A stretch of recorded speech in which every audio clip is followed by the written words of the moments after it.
All right, I'm starting the recorder. I'm a little bit behind today because I had to reboot the computer. Just between moving it from the office to here, it lost phone. Anyway, I hope you guys got a chance to read the Kaiser paid internship information, because it is an opportunity to get to a paid internship with a recognized employer, no less. So I think this is a you know, kind of good opportunity for people who want to get into an internship. Have you guys read it or not?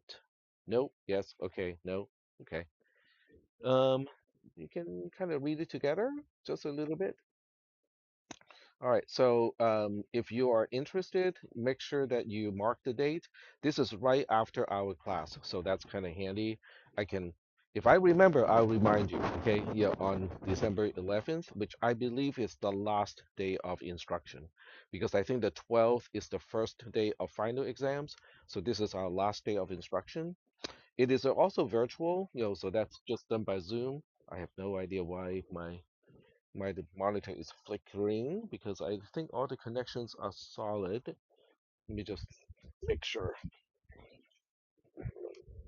Yep, they're as solid as it can be. All right. So make sure that you do the registration through Handshake, and it's a paid 8 week long internship, and you're getting paid. I mean, this is decent money for internship. This is not bad. Um, and they do have a lot of different areas, career areas student can explore. So from your perspective, there's no software development here, okay? But don't be disappointed, okay? Because they do have other opportunities. I think information technology is the closest you can get to computer science. Even that helps, okay? Any type of internship related to IT or software development is going to help. um, so make sure that you meet all the requirements. You have your 18 to 20 years old by June 1st, 26, have a high school diploma or GED, enrolled in a community college, but I think all of you qualify for this one. Be able to work full time during the 8 week summer program. And I do apologize. I don't know why it's flickering, because I have all the connections being pretty solid on this side. Um, All right, and you also need to be eligible to work in the United States and so on. Okay, but it's an opportunity. All right, so with that said, I have graded the exam too, and it's interesting, okay, in terms of the grade. Instead of getting a bell curve, I got a um, kind of bimodal distribution, which suggests to me that people are either understanding the material or they're not understanding the material. So does anyone want me to go over exam two? Now there's value in going over exam two, but also not so much, okay? Because it is not I'm not including the material from exam two in the final exam. So from that perspective, it is not productive. But from the perspective of understanding the material, it is productive. You had a questions? Go over? Okay, yeah, we can do that. All right, so let's go over exam two. And it is being recorded. Okay, very good. All right, so this is exam two, and I can just pick one of the versions. There are quite a few versions, so I'm just gonna randomly pick this particular version here. Um, all right. So the first question, I'm kind of surprised that some people got it perfect, like as in perfect, and some people get a portion of it perfect, and then did not have enough time, I guess, to finish the whole thing, and some people just did not really quite get how to work on this one. So do you guys want me to work on this or not?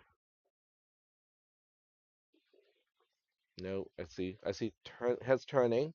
Okay, so we can skip this one for now. Okay, if you want to go over this one later on, we can do that. The second question is the one that most people do not know, I guess, how to answer. I'm not looking for a very, very specific answer, but I do need to know I need to read the answer and understand that you know how to work this out. Okay, so we'll go, this one I think we should go over. Okay, part one.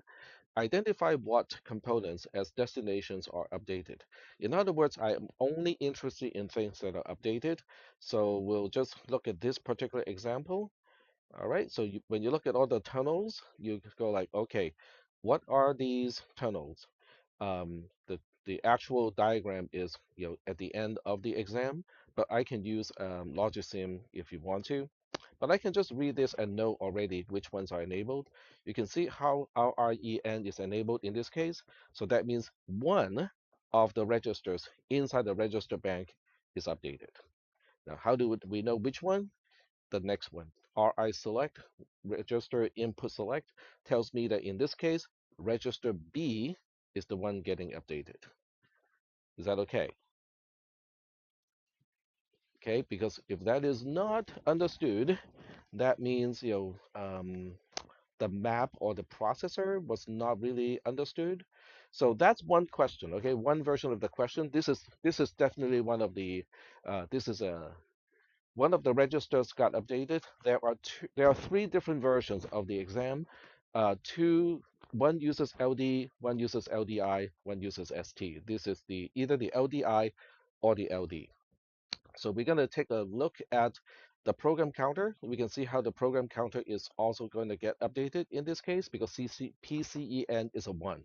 So that tells me this is the LDI instruction because the LDI instruction is the only one instruction of the entire instruction set that updates both one of the four registers in the register bank and also the program counter itself. Okay, so that means for part one, the answer to this question is you have to identify it is register B inside the register bank and also the program counter.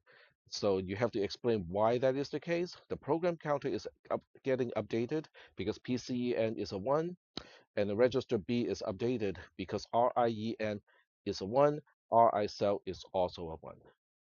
So we do okay so far with that explanation? Okay. All right, so for part two, part two asks you to use RTL to describe how each component in the previous part is updated. So the first part is just to identify what is updated and why you think it is updated. The second part is asking you how it is updated and why you think that is the reason that's how it is updated. So this one is a little bit more involved, and that's why it has a higher percentage here. So using this particular question, we can say that RI register B equals to RAM and then in square bracket PC because the program counter connects to the A port of RAM. Now, how do we know that? Which of these tunnels controls what connects to the A port of RAM? Okay, so I know most of you are not familiar with the processor the way that I do. So we'll go ahead and take a look at the processor map itself and see if you can answer the question once you have the map available to you. All right, so let's load up the processor map here. Okay, open processor. There we go. All right. Okay, so given this diagram here, okay, how do we know that the program counter connects to the A port of RAM?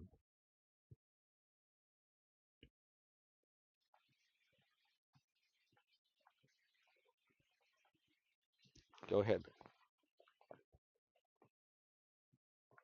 Yep, address mux. So this is the select that connects from the Q port of PC to the A port of RAM. So that means the explanation needs to tell me that this port or this tunnel being a 1 is connecting the output of the program counter to the A port of RAM. And that is why it is addressing a particular location. And we also need to identify that we are reading from RAM. So LD being a 1, RAM load is a 1, means we are reading from RAM. RAM cell being a 1 means RAM is being used. So all of those tunnels are actually important and should be mentioned. So, is that okay? So that explains how register B got updated. We also need to make sure that RI mux being whatever value it needs to be is one of the reasons. So all of those are important ports. Okay. Now what are the ones that are not important? Anything that has to do with the ALU are not important. The ALU is not used in here, so that means ALU OP. No, we don't need to know about it. Doesn't need to be mentioned. um, PC mux is actually important because the program counter is updated. So that means how it is updated becomes important. In this case, the program counter is incremented by 1, which means this multiplexer, PC mux, this port here needs to be a 0. But it is a 0 not because PC mux itself is coming from the ROM. It is a 0 because it is coming from this multiplexer. So that means you have, the answer should also mention PC mux mux is either a 5 or a 6. Okay, it depends on the question. It's either 5 or 6. So that needs to be mentioned too. So all the tunnels that help configure the processor parts to get the job done should be mentioned, along with how it is updated, who is providing the information, who is receiving the information, get updated. That's what the part 2 is about. Are we doing okay so far with what is the answer? Now, the actual format of the answer does not have to be the same as what I put in the. Where's my? I lost my browser. So the actual answer, this is only a suggestion, okay? Or I should go back here. Um, so this is only a suggestion of an example of what needs to be explained, and your answer just needs to be tell me what is updated, what is supplying the information, and what ports make that happen. Okay, so that's kind of the answer that I was expecting. And then once you get the part 2 correct, you can move on to part 3, which means now you can identify the mnemonic of the instruction, and then after that you can identify the binary code corresponding to the opcode of the instruction. Okay. Do we have any questions about number 3? Question number 3. Oh, excuse me, number 2. Nope. Okay. I can go back and take a look at the distribution of how many people got how many points for each question. Then I can tell which one is the hardest and which one is the easiest. And then here comes question number 3. So question number 3 is the reverse of the exam that that was an example. So in this case, for part 1, almost everybody got part 1, okay, because everybody knows how to convert from hexadecimal back to binary. So that's not a problem. Part 2, most people got it. Only for I think 1 or 2 people did not get it, but most people got part 2. It is D of 63 being a 1, and that makes it negative. Okay, most people got that. Part 3, I would say most people still got this one. Okay, most people were able to spell out, the bit pattern. They did not quite give me the range. Okay, some people did, some people did not tell me the range of the bits, that are responsible. But since they quote the right number of bits and they are the correct section of the bits, I still count everything to be correct in that case. Okay, so in this case, all right. So do you guys actually want me to work this out, or it's okay with you guys? I can work it out. No, not really. Okay, all right. So most people got part 3, just fine as well. Part 4 is where things start to fall apart because part 4 is asking you about the unbiased with UN in italic.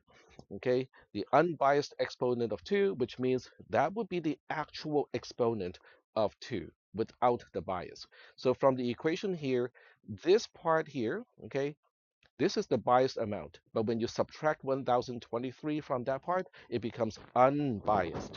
So many people, I should say, okay, many people did not understand that part and tell me it is 1020 something, when it should be somewhere around 3 to 5 or 6 at the most, I believe.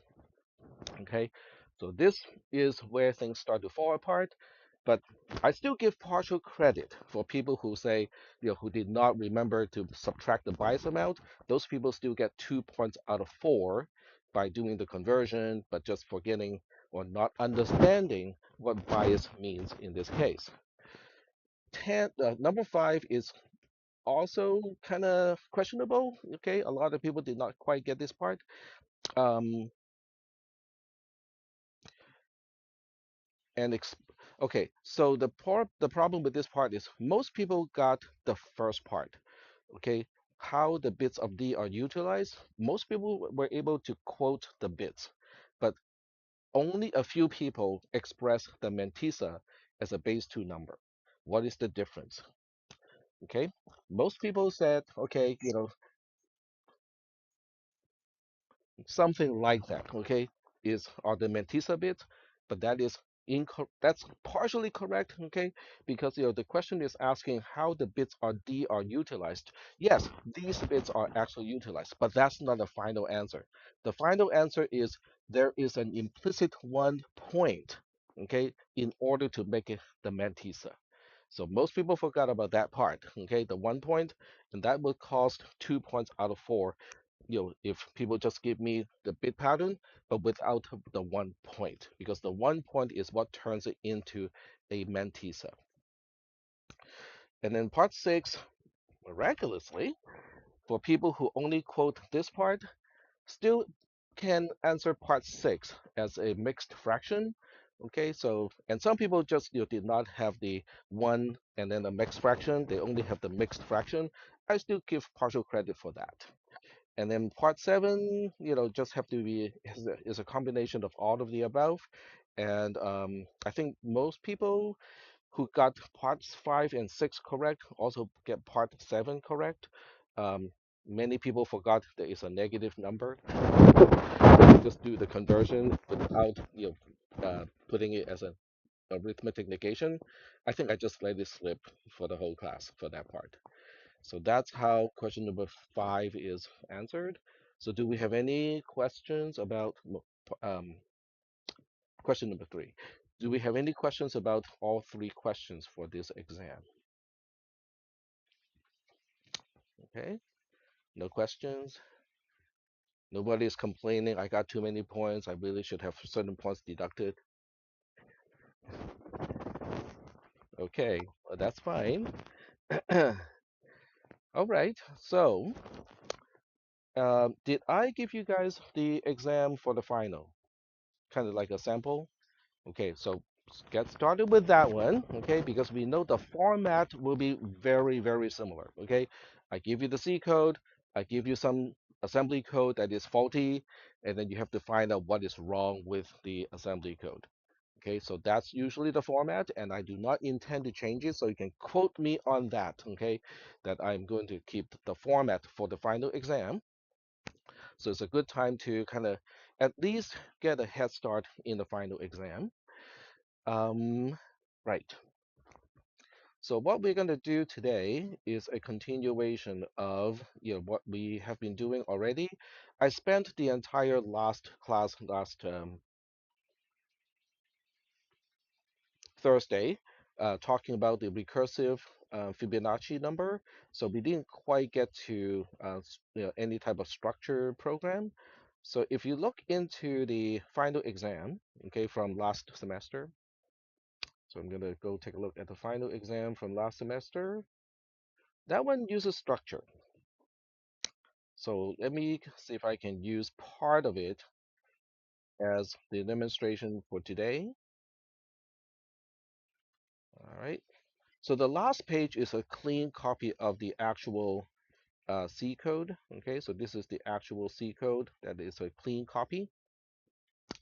It has a kind of long, function here, is loop. Okay, so it is kind of long.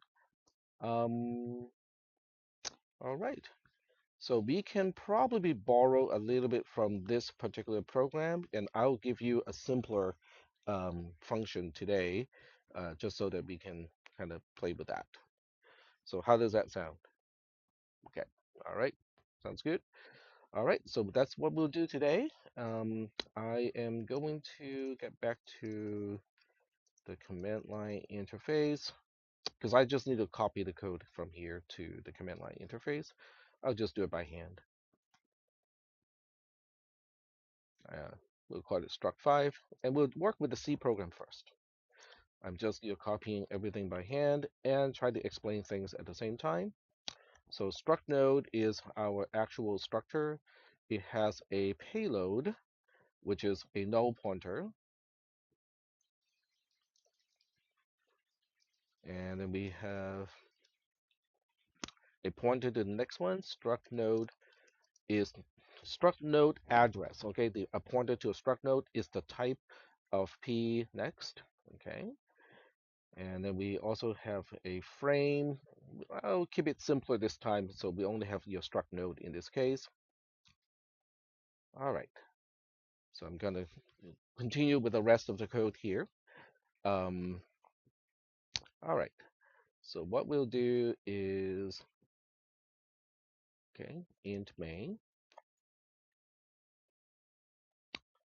And in this case, we're gonna have some. Do you guys want to work with global variables or just local variables? I can do either one. Hmm? Global?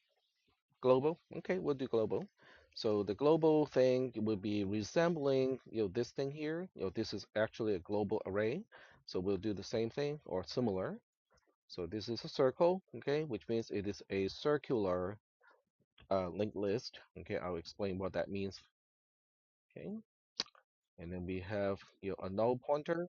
So I'm gonna change the null pointer at some point. Okay, but we'll circle one, close, circle two, and then circle three, circle one, zero. Sorry, take it back. Circle zero. Okay,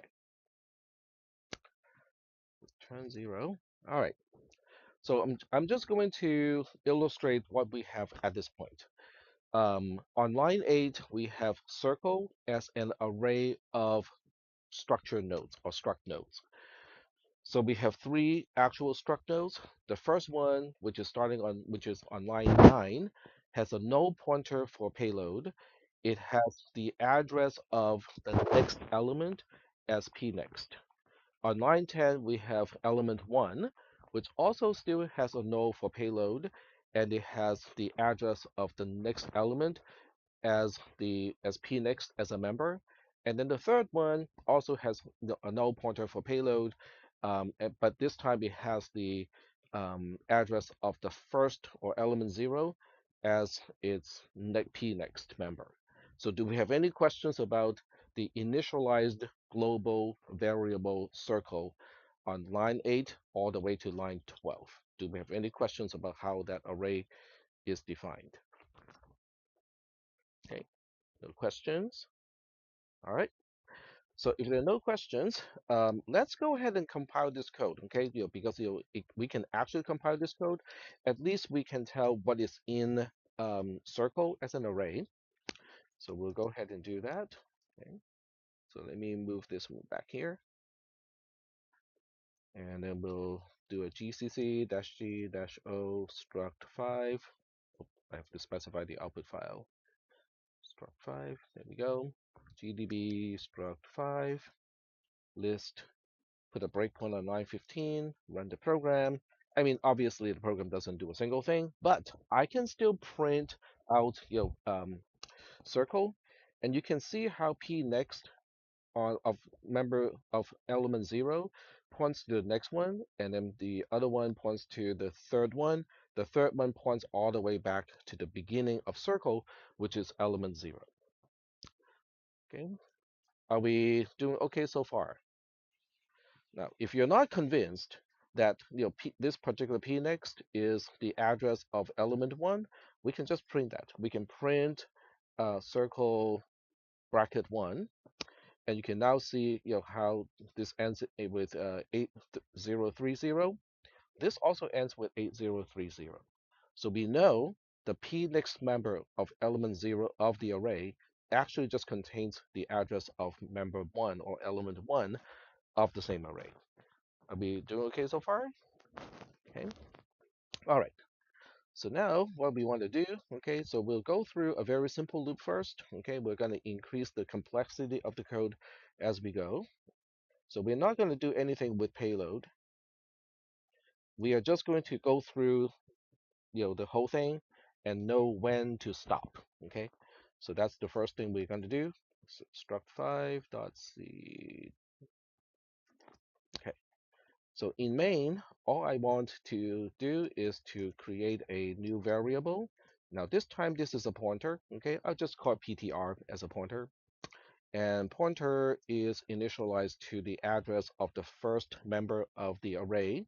So this is going to be the address of circle bracket 0, circle 0. And then in the loop here, I'm just going to do something like this, okay? I'm going to say while ptr, let's see, I can do a do while in this case. All right, so we'll do a do while, okay, do while, and then we'll say ptr does not equal to the address of circle bracket 0. And then in the loop, we're going to say ptr gets ptr points to p next. Okay, so this is the code. What is this code doing? Now um, we know the linked list is circular, which means element 0 has a link to element 1, element 1 has a link to element 2, and then element 2, sorry, gets all the way back to element 0. So if you just try to follow p next, it's an infinite loop. But I'm not turning this into an infinite loop because I say we stay in the loop as long as ptr does not equal to the address of element 0. Okay, so that means if it gets back to element 0, I know I'm done and I'm going to exit the loop. Is that okay? Did you have a question? Okay, cool. All right. So we'll see what this does in the C code, and then maybe just translate this into assembly code because I just want to give you guys some idea of how to work with the next assignment, which is due not next Tuesday but next Thursday because this Thursday is a Thanksgiving, so I want to give you guys one extra instruction day to get the assignment done. Usually it doesn't mean anything. It just means people have a few more days to procrastinate and still end up with exactly the same amount of time to work on the assignment. But it's okay. I understand. Not a problem. All right. So are we ready to take a look at this code?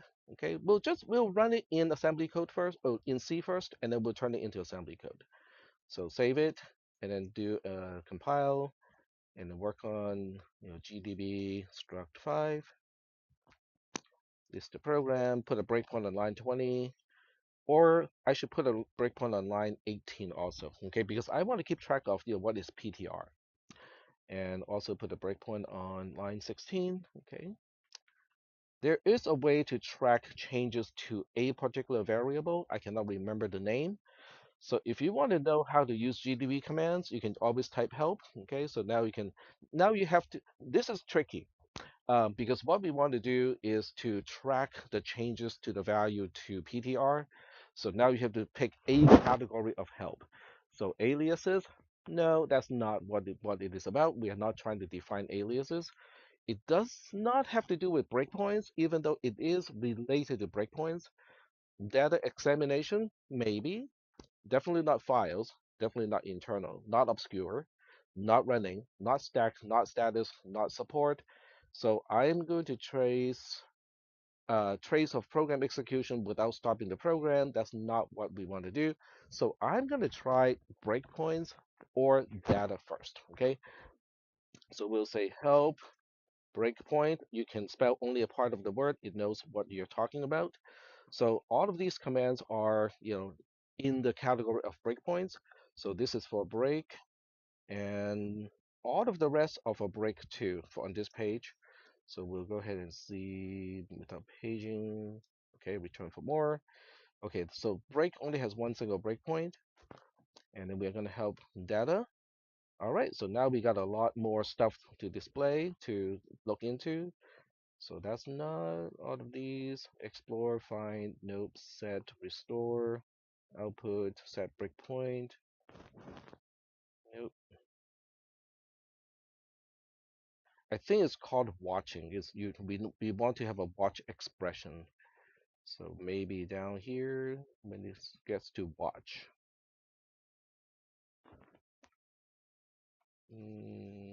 It has watchdog, but not watch. It has examine. Okay, so none of these. All right. So maybe help watch. Aha, there we go. So we can set up a watch point for expression. Um, Location, this evaluates expression and watch the memory. So if it changes, then it will automatically tell us that it has changed. So watch point stops execution of the program whenever the value of an expression changes. So we are now going to say watch, and then the expression is PTR. No PTR in the current context because I haven't started running the program. So let's run the program, and then we say watch PTR. So now we have a hardware watch point, which is PTR, and I can now delete all the breakpoints. So I can list breakpoints, I think. Nope. How do we list all the breakpoints? Display. Mm,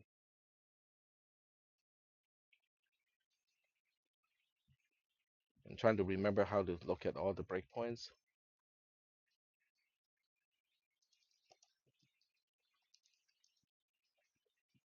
Okay. We can clear all the breakpoints. Clear, delete, disable, enable, catch, save.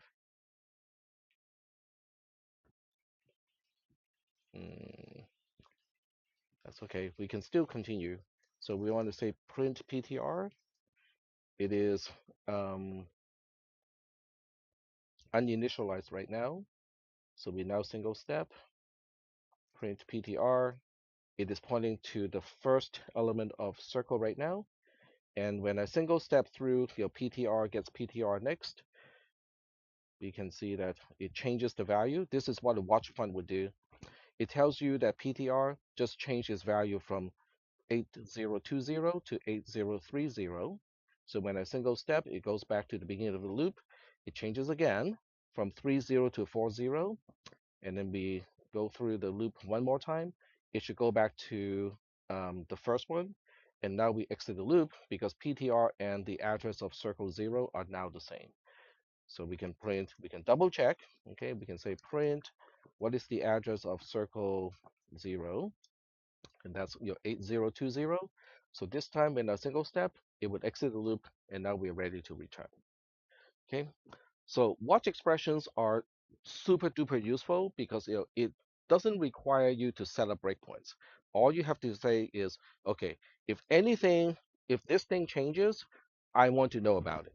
Okay, and that's a really, really powerful debugging technique. It only allows you to set up a few of these because these require hardware support. So depending on your processor, it limits how many hardware-based watch expressions you can have, but it's a really useful feature. Okay. Are we still understanding what the program was doing in the debugger? Okay. All right. So now what we'll do is we're going to translate this code into assembly code. So we'll do a cp struct 5.c to struct 5.ttp asm, and then we'll take a look at the assembly code.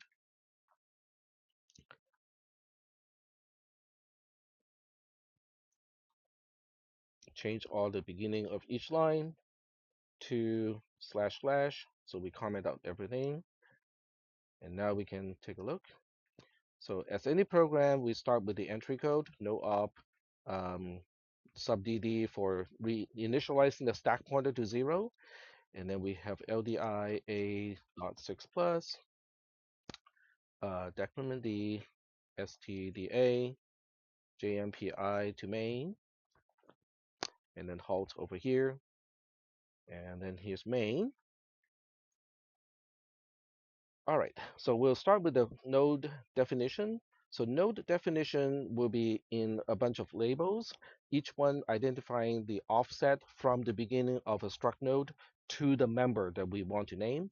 So this time payload has an offset of 0 because it really is the first member of the structure. And then node underscore p next is the next one. So the way I do this calculation is it is the offset to the previous member plus the size of the previous member, which is only 1 byte. And then we have the structure size. Okay, I just use size, but if you want to use, you can use size of. It is the offset to the last member plus the size of the last member. In this case, we are only using 1 plus because every pointer is only 1 byte. All right, so now we can look at the actual initialized global variable, which is called circle. So the way we define circle is we just use bytes, okay? Byte 0, this byte 0 is corresponding to this particular 0 here, which is technically the payload member of of element 0 of the array. And then the next one is going to be the address of the first member of um, the first element of the array, really just the next byte. So here we have a few options, okay? If you want the more obvious option, you can do something like this, okay? So we're going to define a label for circle 1, which is the address of element 1 of the circle, which is really just right next to it, like this. Circle 1 is over here, and that also has a 0 for payload. And then for the address of p next, it is going to be circle 2, and then circle 2 is defined here, like so. Also has a payload of 0, and then we go all the way back to the beginning. So if you want to make it super duper clear, you can have two labels defining the same location, where circle is identifying the beginning of the entire array, and then circle 0 is identifying the where we can find element 0 of the array. They turn out to be the same, okay? So this is just making things super duper clear. From the understanding perspective, I would say this one is the most um, is the best representation to resemble the C code, okay? Because it is identifying, oh, this is the address of element 0, element 1, and here's the beginning of element 1. This one needs to refer to the address of element 2, and this is the beginning of element 2. This one needs to refer to the address of element 0, which is all the way over here. So from the perspective of clarity, this is good. Okay, it really helps you really understand how memory is used. But from the perspective of oh, we just want to get a job done, this is not the only way to get it done. So I will give you an alternative way of doing this. Okay, but I'll comment out this one just so that they don't become active at the same time. So you can always just say, oh, I need the address of the next byte. That would be the address of the next byte. So that would work as well, okay? But it is definitely more obscure, okay? It's definitely more obscure, and I do not recommend doing that. I just recommend you doing it like this. So from line 23 to line 32, do we have any questions? Do we have any questions about how line 23 to line 32 is actually doing the same thing as the C code, which is commented out on line 18 to line 22? So we good with that? Okay, all right.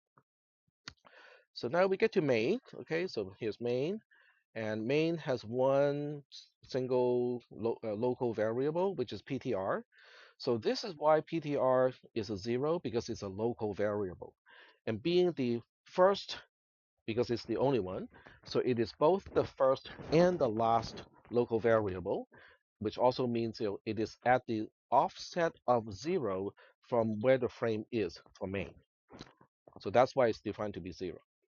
So that means LVR is going to have LVS, local variable size, is the offset to the last local variable. Since PTR is the only one, it is both the first and the last.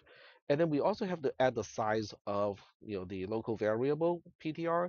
Since it is a pointer, it only consumes 1 byte, regardless of how big a struct node is. Is that part understood? Okay. So the pointer to anything is just 1 byte. Pointer to a void is 1 byte. Pointer to a struct node is 1 byte. A pointer to a struct node is also 1 byte. Yes,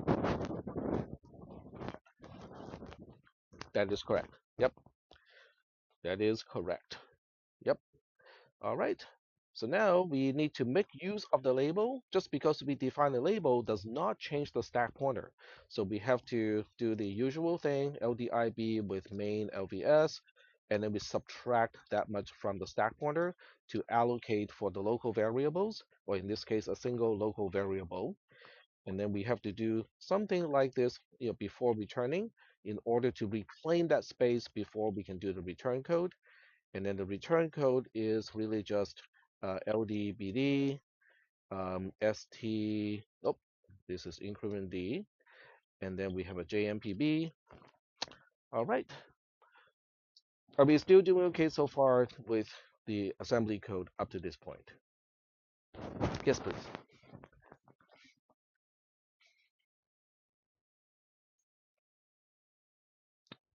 Huh?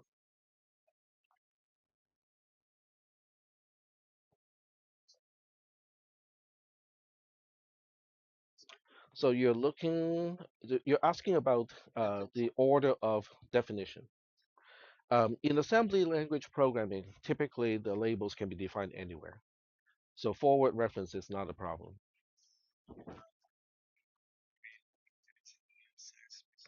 Hmm.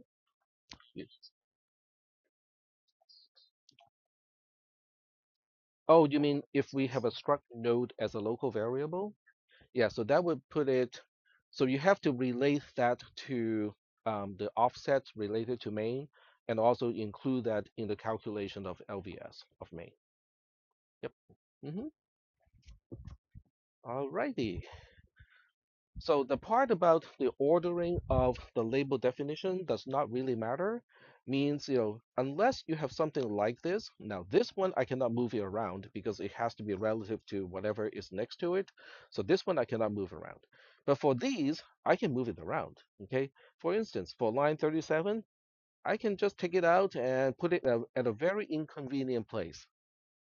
The assembler does not care, but I care. So I'm going to put it back here. Okay, so any label definition that has an expression after the colon, where you put it does not actually matter. Okay, so that means, if I want to be nasty in the final exam, I can sprinkle these things around. Put one all the way here, put this one, okay, the other one, put that one over here. Oh, I think I just lost this one. Okay, and to the assembler, this will be exactly the same thing. To you, it is not so much, right? Because to you, now we have all these labels sprinkled all over the place, and we are not looking at the structure as a whole anymore. So I'm going to reverse it. I just want to show you to the assembler, it does not matter. Okay, the ordering does not matter as long as the label definition has an expression after the colon. Now, if it does not have an expression after the colon, then you should not move it around because it is the label of the following thing. Are we doing okay so far? Okay, so I'm going to reverse this, okay, because I don't want this to be like super duper hard to read. All right, so at this point, we have set up main. We haven't really implemented the code in main, but we have already set up, everything related to main in terms of allocating for the local variable, the return code, um, and also the global variable circle. So do we want to run this now, or do you guys want to kind of finish the code and then run it later?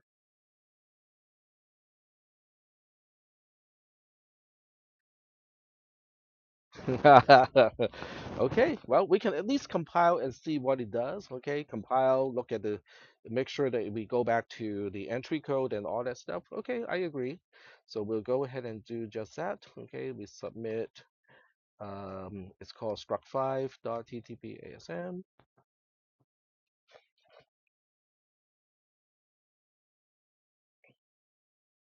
Oh, it did not assemble correctly. Okay, sometimes it takes a second attempt. I don't know exactly why, but I've seen this problem lately. Okay, it does not assemble. So we're gonna have to fix it. There we go. All right, so what it is complaining about? Oh, circle 0 is not defined because I have a typo. All right, so we're gonna go fix it.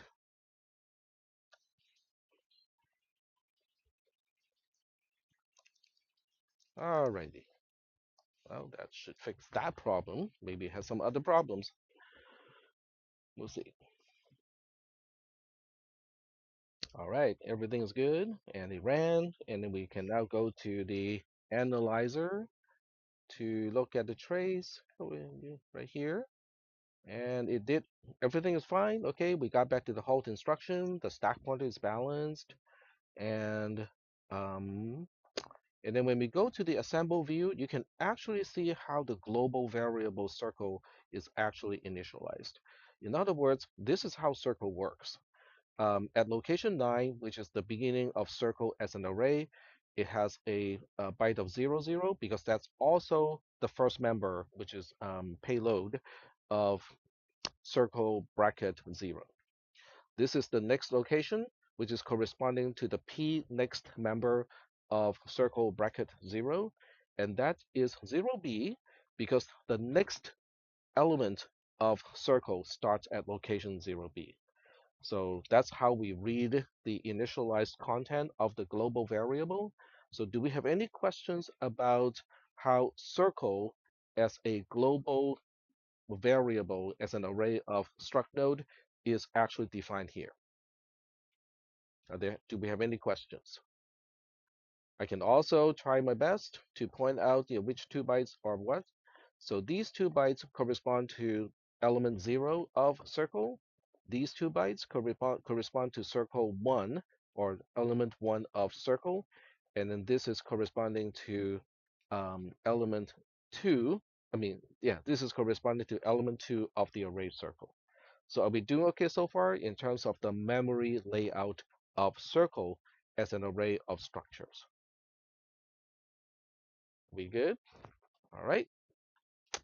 So the loop, once it is implemented, it will start with 09 because that's the address of element 0, and then it's going to follow this to 0b, and then it's going to follow this to 0d, and it's going to follow this back to 09, and then at that point, the do while loop will exit because at that point 09 equals to 09, or I should say 09 does not equal to 09 is true, and the loop should exit. So that's basically what is happening in the, once we implement the logic of the code, that's what's going to happen. All right. So do we have any questions before we start to implement the control structure or the do while loop of the code? We don't have any questions. We are good. All right. And we are going to go ahead and do that part. Okay. So we'll go back to the editor right here, and then we'll go ahead and implement the code. All right, the first line is just an initialization. So I will make this one as clear as possible, how to calculate the address of element 0 of circle. So the way we do this is to specify um, this one I can do it in a single LDI instruction, okay? Because typically we need a bunch of instructions to figure out the address of something. This one is static, okay? And that's why we can do it with one single instruction. So at this point, register A is not in use in particular, so I'm going to put it into register A. So the way this works is I can just do this. This will work, okay? But it's not the best way to do it. The reason why this will work, but not the best way to do it, okay? So I'll explain each part of that um, answer. It will work because the address of the first element of the array is the beginning of the entire array. And circle as a label is marking the actual beginning of the entire array.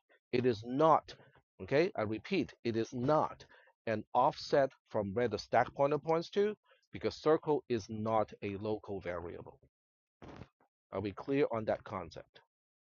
Global variables are not at an offset from where the stack pointer points to because they are not allocated dynamically. They're always there. Is that okay? All right. So that means this will work, but it is not the best way to describe it. Because what if I say, we're going to start with some other, let's change the code, okay? We'll make everything off by something, okay? We're going to make everything off by 2. We'll start with the address of element 2 of the array, and we'll end with that as well, okay? So I'm changing the code, and we'll change the code in the C program accordingly, because you will also try to see, okay, is that going to work? Okay, we'll see. Okay, there we go. So we're changing both of them to bracket 2. So this way, this is not going to work anymore. So the way we calculate that address is going to be um, node underscore size 2 times plus. Okay, what exactly does that mean?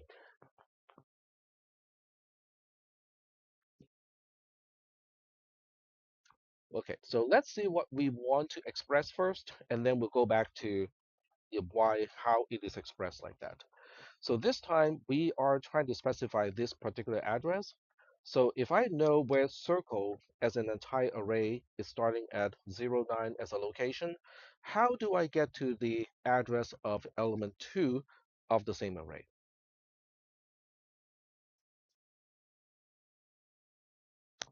Just add 2 times the size of each element.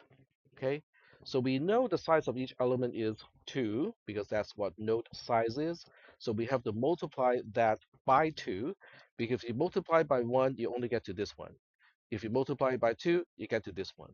So that's why we have to add the product of 2 and node size to the address of circle to get to the address of element 2 of the array circle. Is that okay? All right. So that means what we really want to express in infix notation is circle plus 2 times node size. That is actually what we want to express in infix notation, and that particular infix notation is converted to this in postfix notation.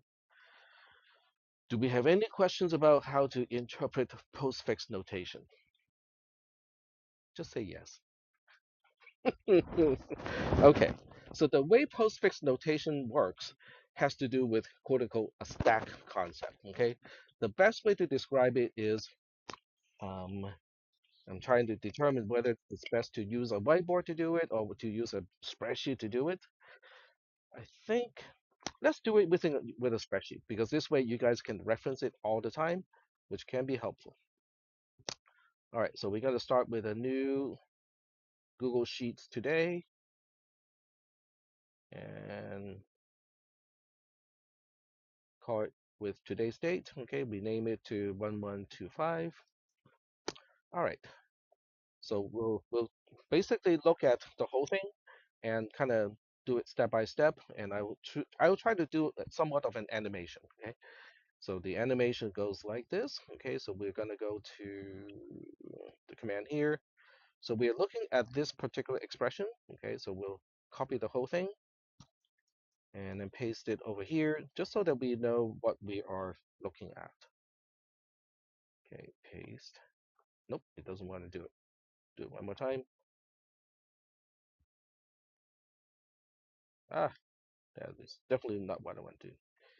Okay, let's try. Mm, okay,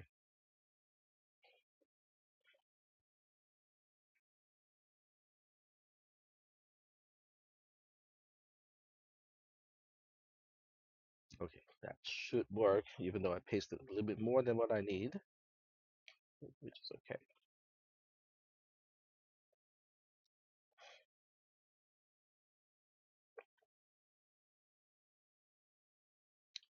All right,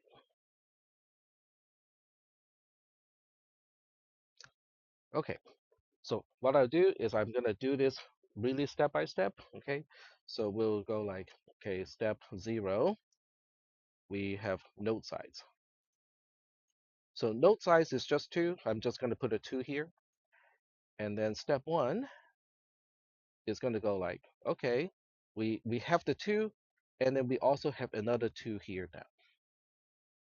Actually, I take it back. This also needs what is it? Circle.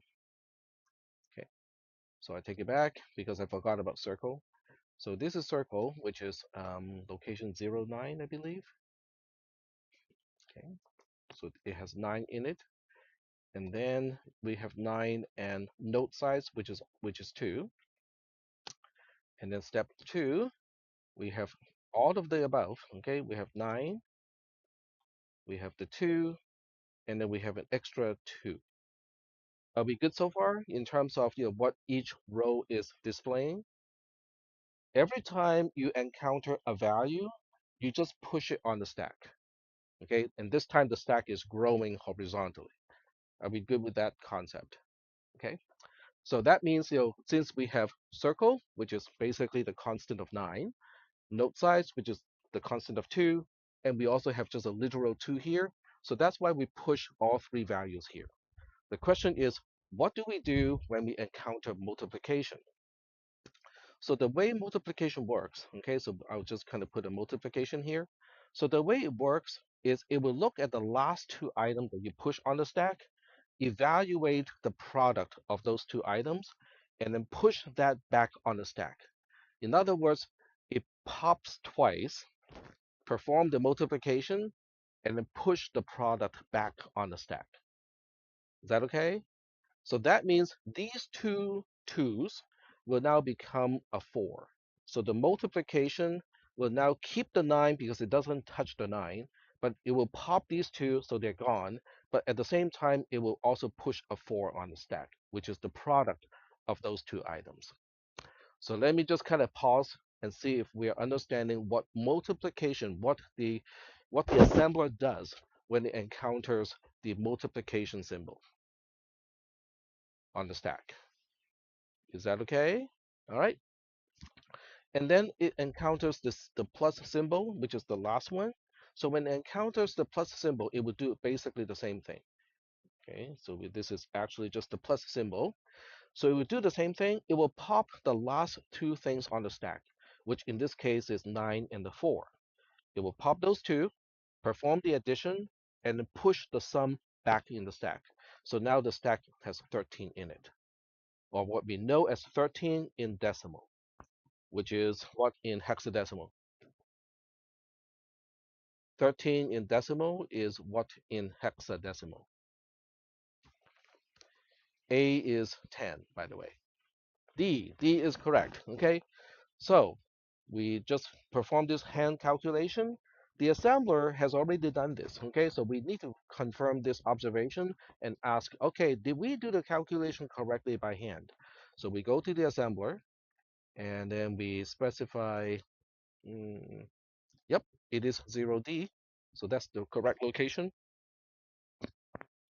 So I'll be understanding why this is the address of the of element 2 of the array. You're doing okay? All right. There is a module that talks about this. Okay, so if you have not read that module, you might want to spend some time to look at that.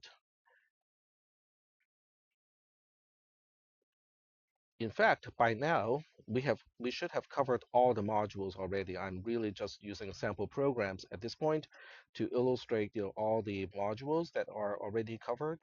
So this is the module that will talk about exactly what we're doing now. Okay, it's called structures and arrays. So try to kind of work on that one if you have time. All right, so getting back to the code. So that one single instruction handles the right-hand side. We just have to store it to the left-hand side, which is PTR, the pointer. So we do the same, similar thing. Okay, so we have main underscore PTR, and then we have add BD, and then we have store BA. So that should finish the PTR storing of the address of element 2 of circle to PTR as a pointer. Do we have any questions about this part?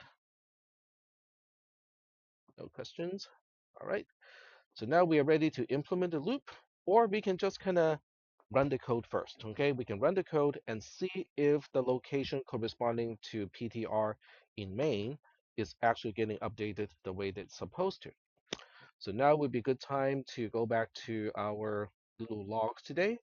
And then this time we want to draw a memory map as usual. So we're going to have this location, -1, and then grow downward like this. This time we don't use up a lot of stack space. So we have decimal to hexadecimal, this thing, and then we drag it down. And then we specify what that location is for. I believe this one is going to be a 08 this time because I use sub DD instead of LDID0. So that's why it is off by 1 byte from the usual 10. So this is a 09. Oh, wait, it doesn't. Did I use LDI or sub DD? Let's take a look.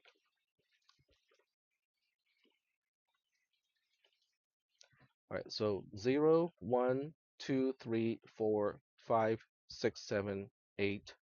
So there are 8 bytes, and then the first location of circle is 9. Okay, so that everything tracks. Okay, just wanted to make sure. So the return address is in fact 09 because 09 is the location of the halt instruction. So this 08 is correct. So this would be the return address from main to the entry code. And then the next location is going to be the local variable. So this is going to be PTR of main, which is our local variable. And if everything does work out, okay, up to this point, then this should be 0D right now, okay, because the program stores the address of member to of circle to pointer. So that should be a 0D, okay? So I can now run the program. Now that I understand what I should be seeing when I run the program, I can now run the program. Now you can do the opposite, okay? You can always do the opposite, run the program and then try to explain your observation. Okay, that works too. I just personally prefer to do it this way. So this way I have an expectation of what the program is supposed to do. And if there's a mismatch between what I'm expecting it to do and actually what it does, then I have some explanations to do. That explanation of the discrepancy between what you expect a program to do and what it actually does, that is the ultimate study for this class. Okay, because that explanation requires you to fully understand all the concepts and be able to spot the problem. And that is actually the best way to study for this class. All right, so we're going to do it. Okay, we'll go ahead and run the code. Make sure I save the program first, and then we'll run the code.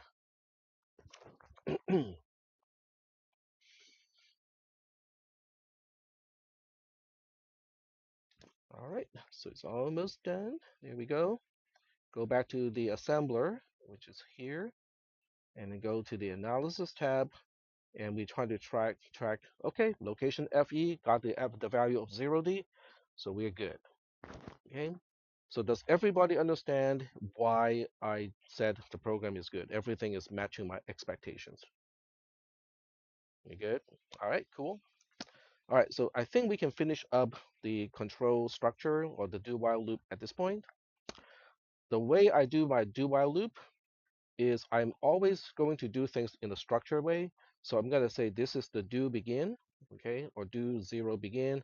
I typically make it really long, like, I use the name of the function and then the control structure with a suffix after that, because if I have multiple do loops, I can differentiate between do 0, do 1, do 2, and so on.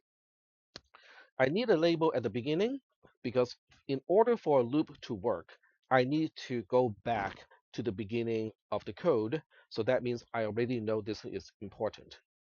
Now, in this case, I don't need an end, okay, because this is a do while loop.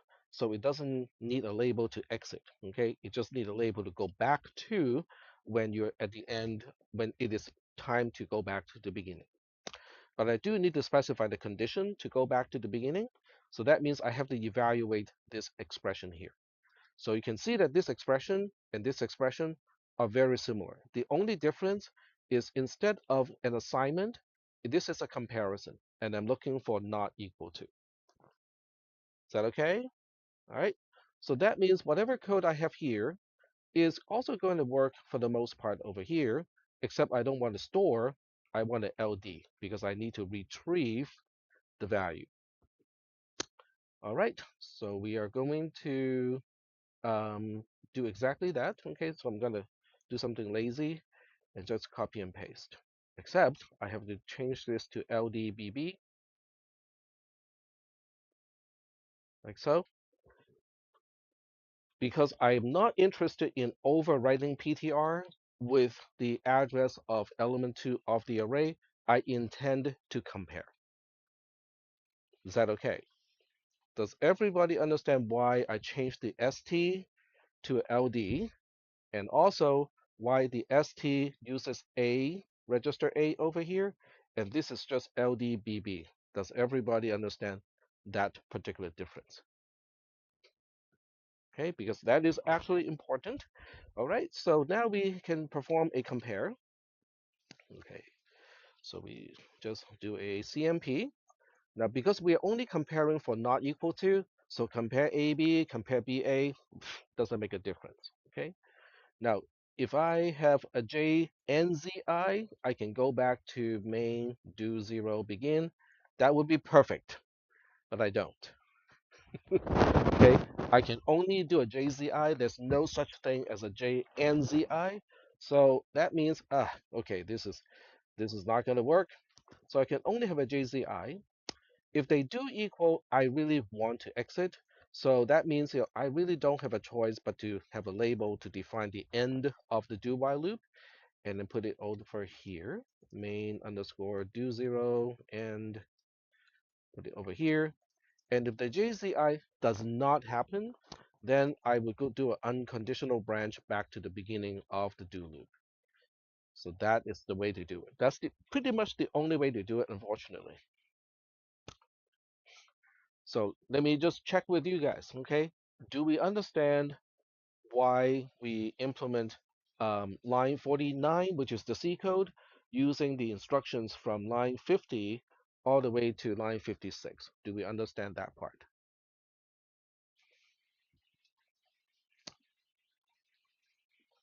Yes or no?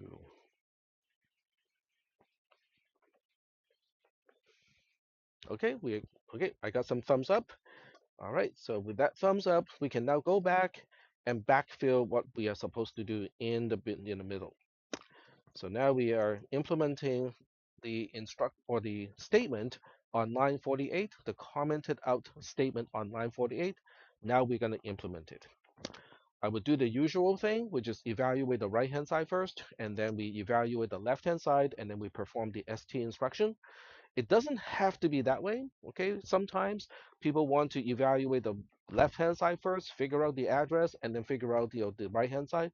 Yeah, there's nothing wrong with that approach either. Okay, I just like to perform things in a specific order, evaluate the right hand side, then evaluate the left hand side, and then do the store. That's just the way that I like to do things, but doesn't mean it's the only way to do things. All right.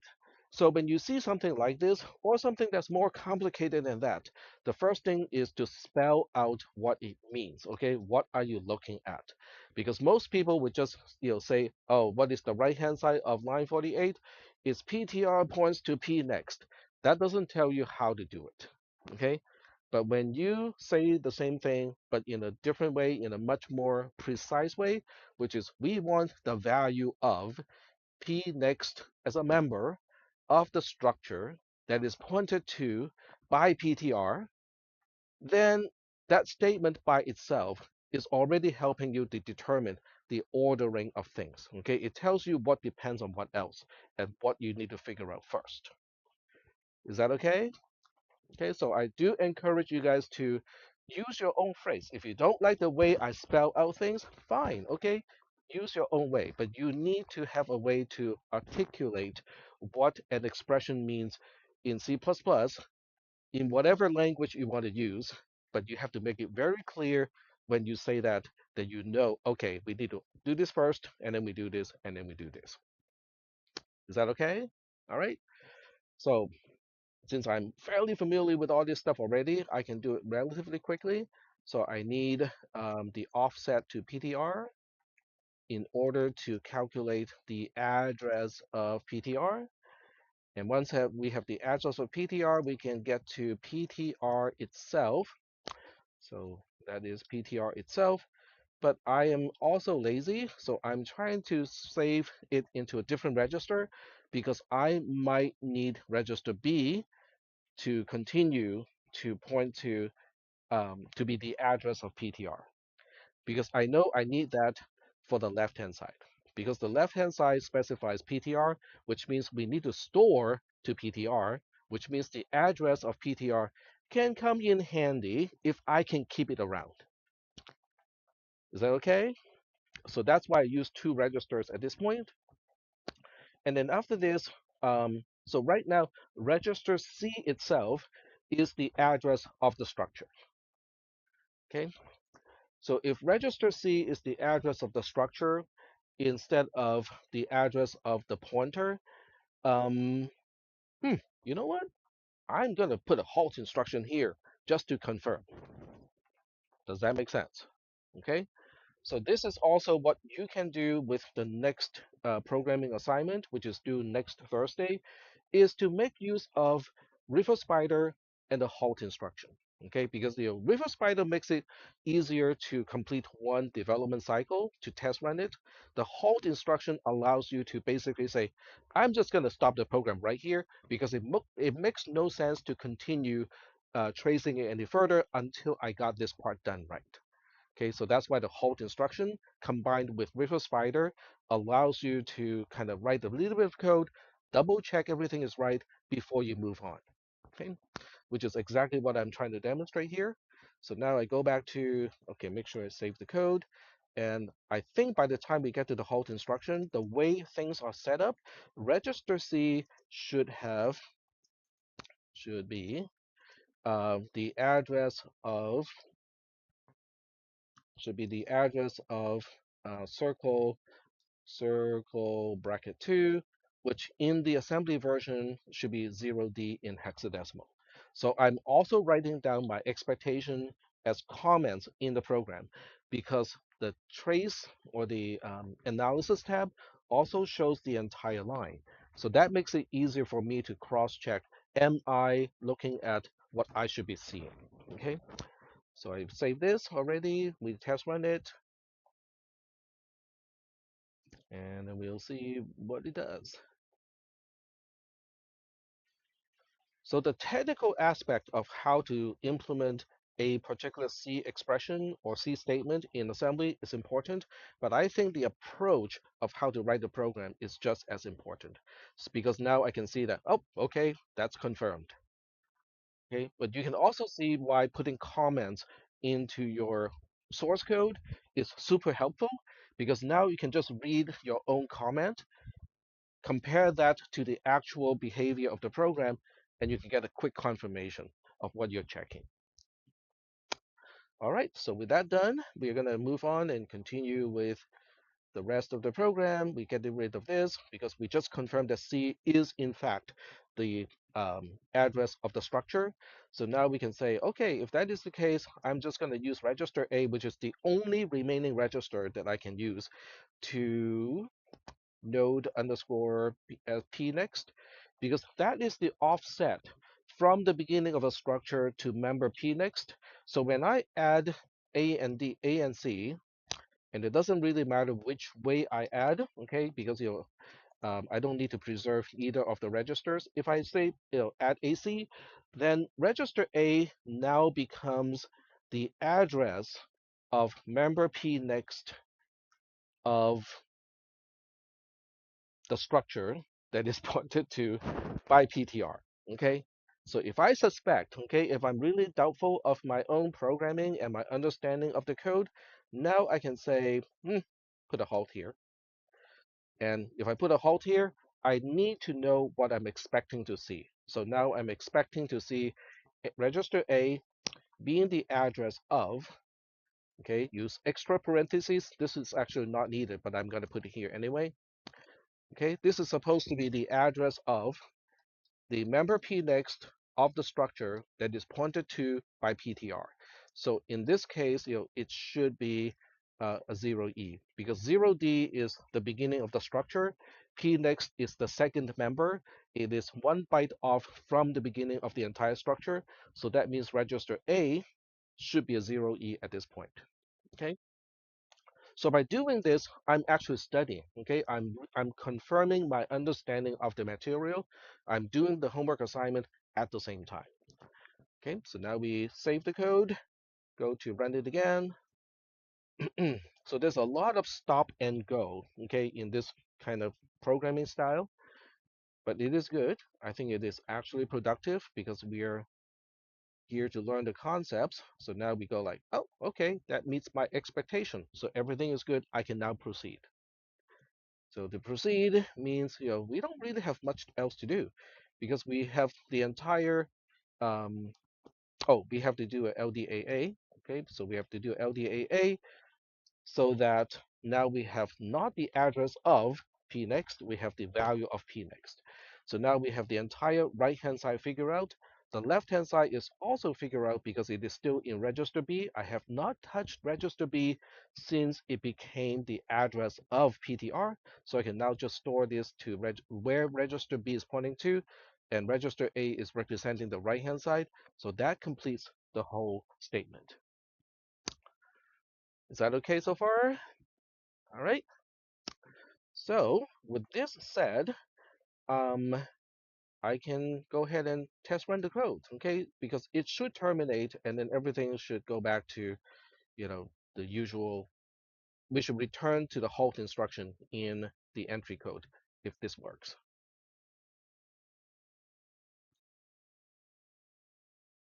There we go. So we are getting back to here. Okay, that's good. And we can also just kind of check out how PTR is updated. So this is the last update of PTR.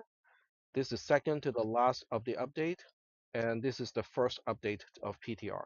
So they do match what we expect to see because the first update after the initialization should be the address of element 0, then it becomes the address of element 1, and then becomes the address of element 2 again, in which case the compare is going to force to exit the loop, and that's why we exit the loop, and then we return to the entry code. All right, just in time. Okay, this is 10:18. Do we have any questions about this little demonstration?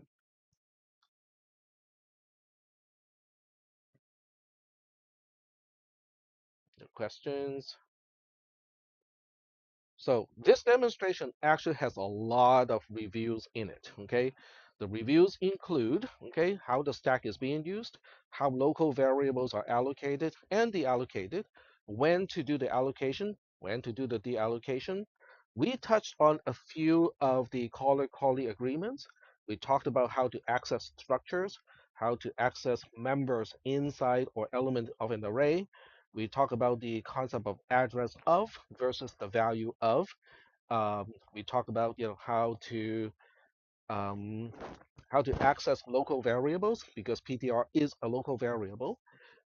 So it touches on a lot of things, including a whole bunch of review items, in addition to just in implementing this program. All right. So any questions? No questions. Everybody's thinking about turkeys and pumpkin pie. Okay. Well, we do have a lab today. You guys go like, oh, really? We have a lab today? Yes, we do. We have a lab today. This is the lab today. It only has 3 points. It's not one of those really hard 3 points either, because I can make each question worth like 0.01 of a point and give you like 30 questions. No, no, it's not one of those. It is really just 3 points, 3 questions. The assignment itself is a little bit hard, so I would suggest you to get started on it as soon as you're done with your turkey. Yes, yep, it's one of those. Okay, you want to get started early. Okay, this is not one of those things you can rush. Okay, you really need time to do this. It would need more time to get the assignment done than the turkey. Okay, the turkey is cooking that turkey is nothing compared to getting this assignment done. So try to get started as early as possible. There we go. And then I think the access code is just node here. Okay, that's the access code. It's just node. There we go. All right. So I'll let you guys get started. I think most people will be done in a fairly short amount of time. So if you're done, you can leave if you want, or if you want to get started with the actual programming part of the assignment that is due next Thursday, you can also stay here to work on your program, and I'll stay here for as long as there are people in the lab. All right. So I'll go get some water to drink, and then I'll come back here and answer questions about the lab. There's a chance that I will come back to a classroom with no one. We'll see.